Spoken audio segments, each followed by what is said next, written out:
Halo guys, kenalkan kami dari tim Quebec Team dan nama dashboard kami adalah Mas Adit, Marketing and Sales in Adaptive Dashboard and Insight Traffic.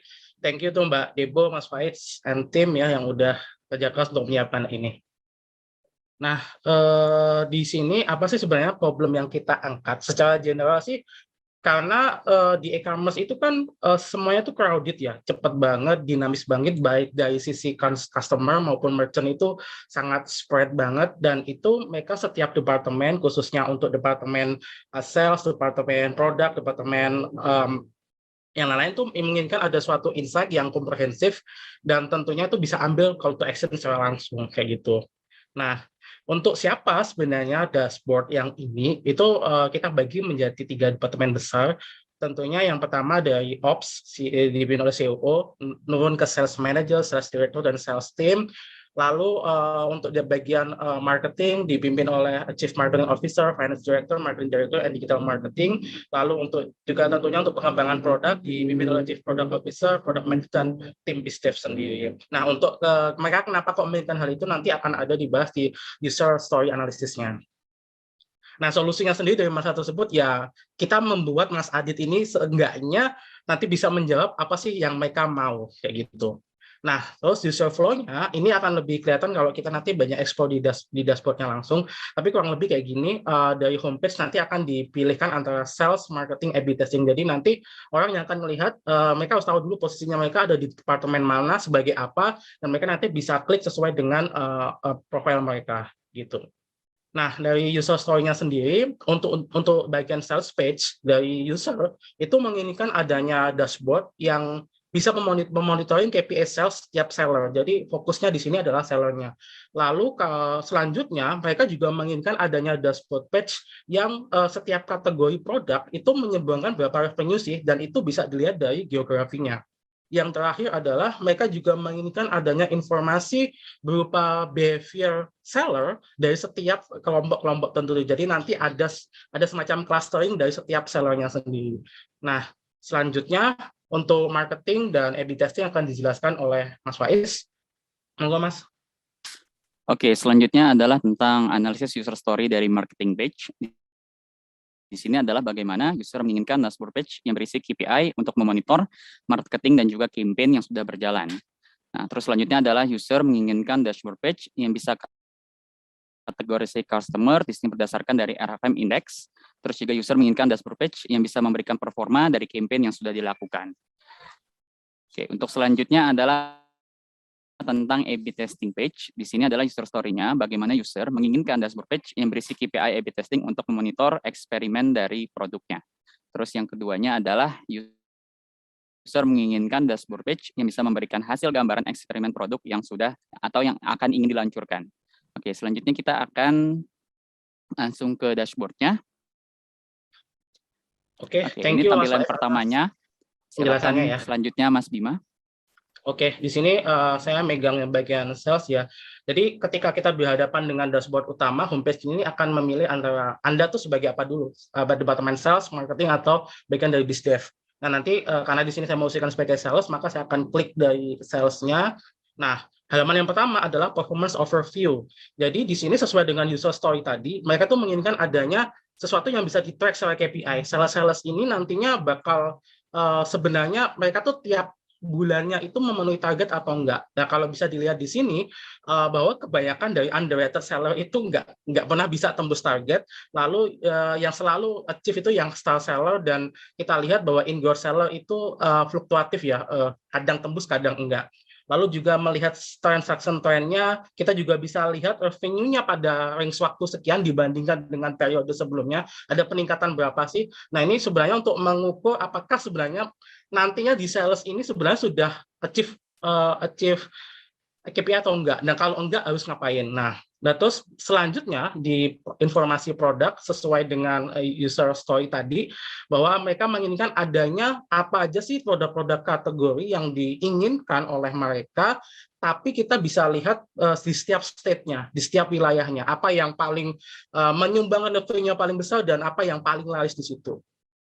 Selanjutnya di merchant, sorry agak lemot. di Emerson. Nah ini kita mencoba membuat rating seller. Jadi ada dibagi menjadi 3, ada seller, star seller, in-growth seller, sama underrated seller. Nah, sekarang kita mereka tuh ingin tahu bahwa sebenarnya underrated seller itu bisa dikatakan underrated itu kenapa sih? Behavior-nya kenapa? Oh, ternyata di sini kalau bisa kita lihat, mereka tuh jarang banget transaksi. Hampir 289 hari baru ada transaksi. Frekuensinya juga rendah banget dan monetarinya juga jauh kalau dibandingkan dengan star seller maupun import seller. Nah, selain kita melihat dari RFM-nya, juga melihat dari items yang mereka jual itu rata-rata berapa sih perbedaan antara star seller, in-growth, dan underrated. Berapa sih customer uniknya itu ada berapa selama ini gitu. Berapa dibandingkan dengan setiap kategorinya. Lalu review score-nya seperti apa dan seller rating-nya. Nah, yang menarik itu adalah kalau kita melihat di sana kan di sales itu ada banyak informasi terkait tentang time waktu closing ya. Jadi ketika ada order pertama kali, mereka itu ngirimnya itu berapa lama sih? Ketika ada order pertama kali, mereka tuh bisa shipping tuh butuh waktu berapa hari? Ketika udah ada estimasi shipping, jadi mereka itu terkirimnya itu sesuai dengan estimasi atau enggak? Nah, kalau bisa kita lihat di sini, kalau kita lihat di underrated seller, mereka tuh baru bisa shipping itu 6 hari, hampir 6 hari setelah mereka ada customer yang mau order gitu. Itu lama banget gitu. Kalau dibandingkan dengan star seller yang hanya waktu 2 hari udah langsung bisa di shipping. Nah, sebenarnya call to action-nya gimana? Kalau misalnya mau menginginkan growth sales yang lebih tinggi, ya para ini harus di-push orang-orang yang underrated seller ini dengan strategi-strategi yang udah dilihat behavior-nya kayak gini. Nah, selanjutnya akan dijelaskan tentang bagaimana insight dari marketing oleh Mas Faiz. Oke, selanjutnya di sini adalah kita akan memasuki tentang marketing dan juga campaign. Nah, di sini pertama untuk overview-nya, di sini karena kita memakai dari RR Index, kita di sini akan melihat bagaimana rata-rata dari resensi, monetary, frekuensi, sama juga campaign.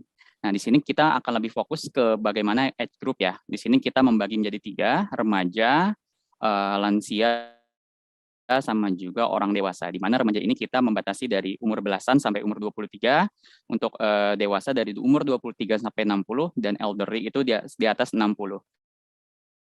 Di sini kalau kita lihat bagaimana memang sebenarnya secara proporsional itu untuk dewasa itu jumlahnya sangat banyak ya. Jadi kalau kita bisa lihat dari pie chart-nya di bawah,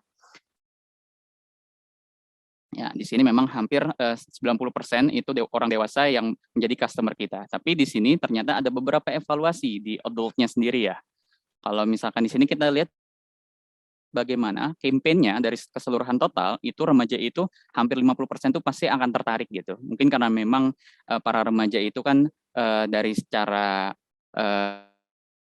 umur ya, itu mereka kan dengan digitalnya lebih tinggi, tapi di sini ternyata adult-nya itu lebih rendah gitu. Apakah mungkin mereka masih kesusahan untuk melihat web page kita atau gimana? Dan ini perlu yang harus dievaluasi gitu. Karena proporsi dari orang dewasa itu sangat sangat banyak kayak gitu. Terus di sini kita membagi juga kategorisasinya menjadi paling tinggi adalah platinum, terus selanjutnya gold, sama juga silver. Nah, di sini memang kalau bisa kita lihat bagaimana pie chart-nya, di sini platinum itu menjadi yang sedikit ya. Di sini untuk tingkat gold dan juga silver itu hampir sama. Nah, tapi di sini kalau misalkan kita lihat bagaimana proporsinya untuk gold itu memang yang paling tertinggi ya dari hampir ini. Tapi untuk di adult itu yang silver itu masih banyak juga. Oke, kita lanjut ke dashboard selanjutnya. Itu tentang customer. Oke, di sini kita akan lebih fokus ke tentang bagaimana dari rata-rata pertama dari resensinya, bahwa yang kelas platinum itu memang dia sangat istilahnya cepat sekali untuk berbelanja. Dan di sini memang untuk silver dan gold itu perlu ditekan kembali ya. Terus juga di sini kalau kita lihat bagaimana total campaign-nya, bahwa silver itu masih belum mencukupi, masih sangat rendah sekali kayak gitu. Terus kalau kita bisa lihat bagaimana dari bubble chart-nya tentang rata-rata pembelian, rata-rata juga monetary, di sini kita mengkategorisasi platinum itu dari rata-rata skor FM score ya.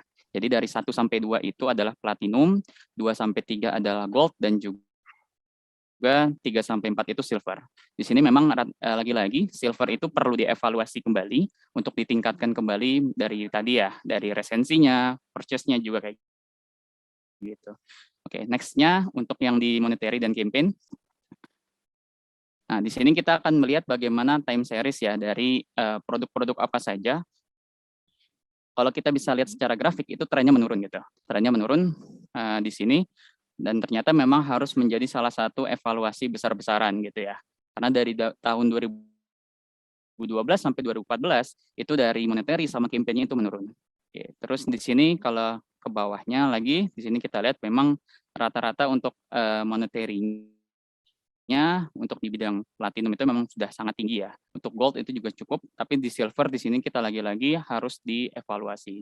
Dan untuk di time series total campaign dari total hampir 23 bulan, ternyata selama 9 bulan itu dia di bawah rata-rata. Dan ini tentunya sangat harus ditingkatkan kembali ya. Dilihat bagaimana tren dari pembelian atau ini sangat makin lama makin ketahuan ini turun.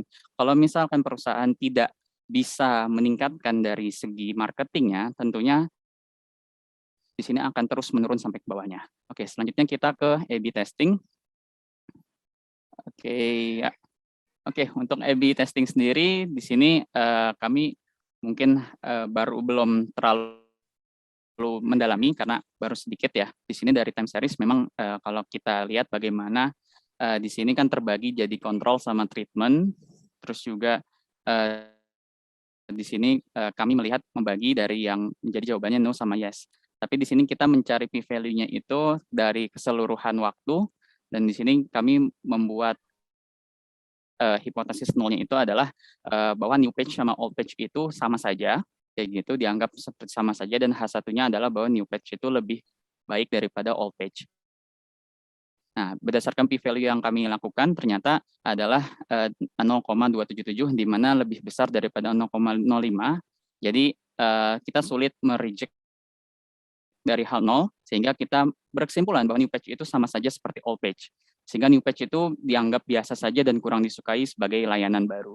Dan ini tentunya menjadi evaluasi besar-besaran ya. Kalau misalkan kita kaitkan ke tentang ya tadi campaign dengan trennya menurun, di sini perlu juga dari BizDev, dari operasional tuh harus bagaimana melihat web yang bisa dilihat mungkin dari tadi ya orang tua gitu kan, terus juga dari silver dan untuk meningkatkan performa perusahaan kita. Begitu saja dari kelompok kami, terima kasih.